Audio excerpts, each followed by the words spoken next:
A very important factor to consider before investing in a cryptocurrency is its circulating and total supply. Make sure the notepad is at hand for this lesson, guys, as it's one of the more technical aspects of the course. So, there are two types of crypto supplies to be aware of, finite and infinite, meaning the supply is either capped to a max figure or there is an unlimited amount that can be created over time. However, if that's the case, this usually means as time goes on, the rate of release slowly decreases. You may be familiar with this concept from Chapter 1, where we covered the difficulty increase of mining cryptos as the levels progressed higher.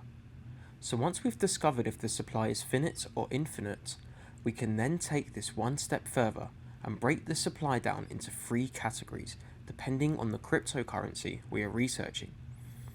We will use a handy tool you will be seeing multiple times throughout this course called CoinMarketCap. This shows us the circulating supply, the total supply, and the maximum supply. We can use these statistics to give us an edge in analysing good potential cryptos. The circulating supply is what's currently circulating and available for trade on the market. This includes the total amount available on every exchange, not accounting for what's been sold and held in wallets. The total supply. The total supply measures all coins in existence, including those already sold and no longer circulating. This means the total supply figure can usually be larger than the circulating supply. Finally, maximum supply.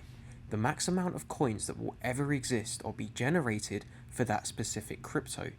If we use Bitcoin as an example, the max supply that will ever be generated after mining has come to an end is 21 million Bitcoins. Although total supply and max supply seem familiar, they are completely different. Learning how to read through the information CoinCap provides will greatly benefit you. The information is there in plain sight, but not many know how to utilize it.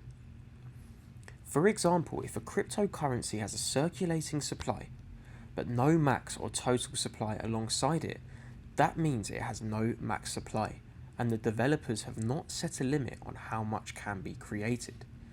Even if the crypto has a circulating supply and total supply on the page with no max supply present, you guessed it, it has no cap on how much can be produced. So now you know Bitcoin has a max of 21 million BTC that can be generated through mining. CoinMarketCap has circulating supply and max supply information available. This means once the 21 million cap is reached, that's it. Now in the likes of other cryptos, such as Ethereum, CoinMarketCap only has circulating supply data available, which does mean the supply is uncapped. However, this does not mean the supply will continuously be created forever and ever. Each crypto has a predefined creation or mining rate.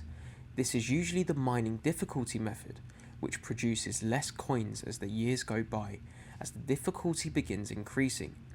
But it could also be for developers actually already having every coin created by pre-mining them all up front, and by locking the coins up into a programmable system called a smart contract, which distributes a designated amount of the coin into the market each month. This helps the developers accurately calculate the distribution rate each year and helps us see how much of the coin is being liquidated into the market supply.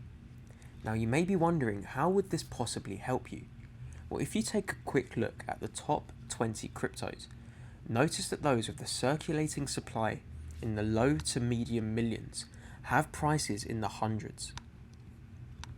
That's because for the short term, having a lower circulating supply means price can make huge gains very quickly, as all it takes is a few huge investors to purchase $50 million worth of the crypto and take a huge amount of the coins out of circulation.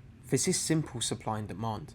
The supply has been greatly reduced, therefore the demand and price greatly increases. My favourite way to explain this to people is with a rare collectible item.